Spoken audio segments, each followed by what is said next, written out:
Microsoft Word, Chapter 8, Projects 1B and 1C. Project 1B, creating a main document. All right, so in 1A, we created our data source. Now we're going to be creating our main document, okay?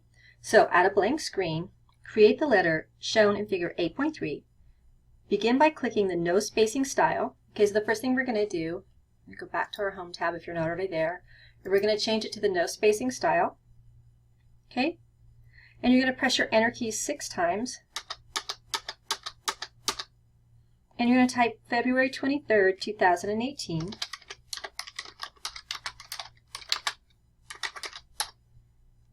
Press your enter key 4 times. Okay? And then insert the address block composite field by completing the following steps. 3A, click the Mailings tab. Click Address Block button and the Write and Insert Fields group. Write and Insert Fields group. Here's our address block. Okay? At the Insert Address Block dialog box, click OK. Now, what you want to do, because you know the book just says click this, click that, but I want you to take a look. This is the way the address is going to show up. This is we've chosen how we want the name put in there, and you can see, I mean, obviously we don't want to just have it say Joshua.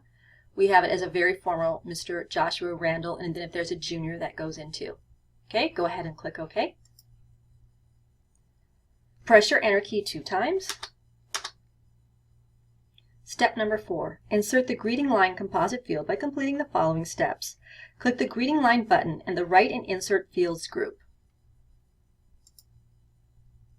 At the Insert Greeting Line dialog box, click the option box arrow for the option box containing the comma.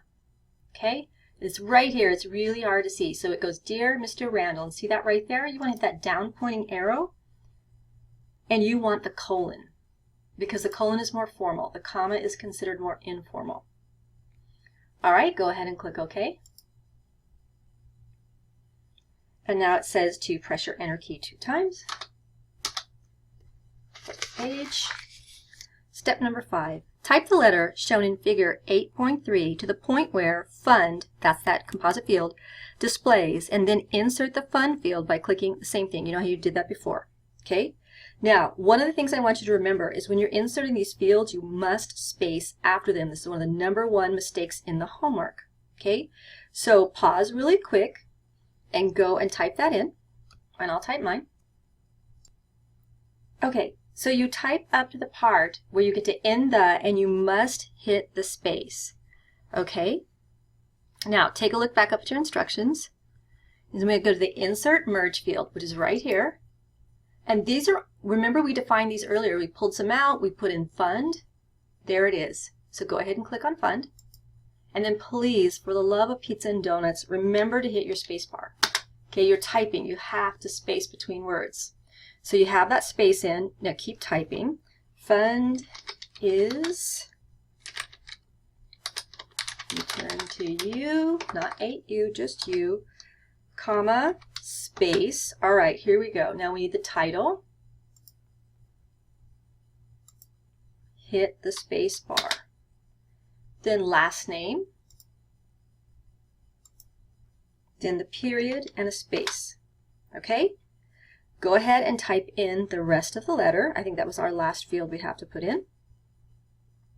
And then once you have it all typed in, remembering that no one has the initials XX, it's always the initials of the person who typed the letter, lowercase, you've got it right there.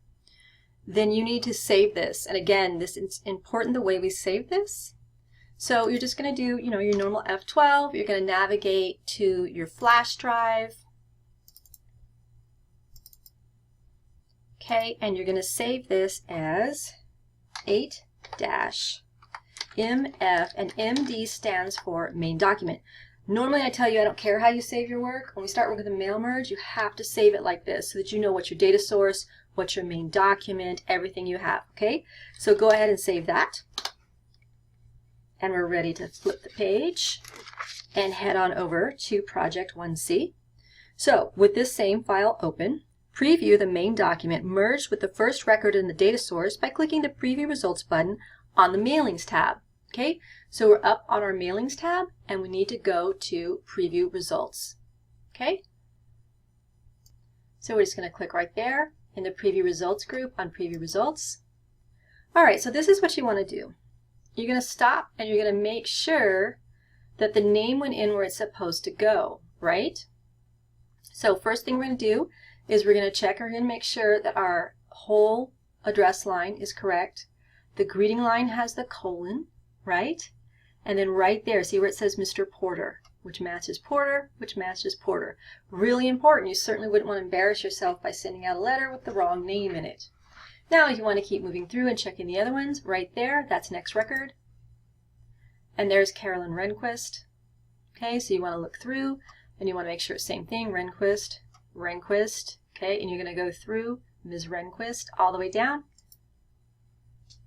There's Dr. Emil Rana. And you make sure it says Dear Dr. Rana. Okay, and then the last one. And just make sure Mrs. Wanda Houston, Mrs. Houston, Mrs. Houston. And you're going to check for your spacing and your punctuation as well. Right? Right. Now, this is a toggle switch, so right now it's on. We're going to turn it off by just pushing it again, and that's going to take us back to our main document. Okay, that sounds silly, but it's a really important step, and students forget it all the time and leave this thing on and don't understand why they can't continue with their work. So remember, it's a toggle switch. When it's on, you see what your merge will look like. When it's off, you go back to your main document. All right, step number 4, automatically check for errors by completing the following steps. A, click the Check for Errors button in the Preview Results group on the Mailing tab. So here's Preview Results, here's Check for Errors. Okay, at the Checking and Reporting Errors dialog box, click the first option, Simulate the Merge and Report Errors. Okay, simulate the merge and report errors. Hit OK. No mail merge errors have been found. And you hit OK again. Now, if there were errors, a new document would have opened and it would have shown you where the errors were. Step number 5. Click the Finish and Merge button in the Finish group. All right, so here's your Finish group. You don't have a lot of choices. There's just one. So it's Finish and Merge. Okay. Now, this is another spot where students get really confused because you're telling it to finish and merge, but then you always have to go, don't ask me why, you just do, to edit individual documents. Click it, and then we want to do all of them, and click it.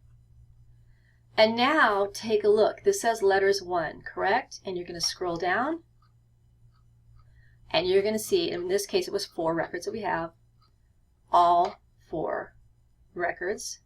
And of course you could look through them again and look for errors, but we checked it pretty carefully before. Now, you've just created a new document. Okay, so we have our data source, right? We had our main document, and now we have our merge document. So you have all 3. Now we need to save this one, okay? F12.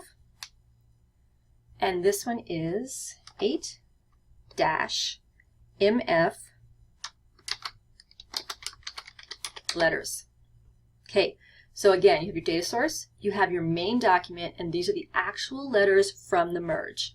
Go ahead and save that. Now, when you go to print, you're going to have to print to turn in your homework. I only want you to give me pages 1 through 2. Okay, and we're going to do this whenever we have a group of merged letters.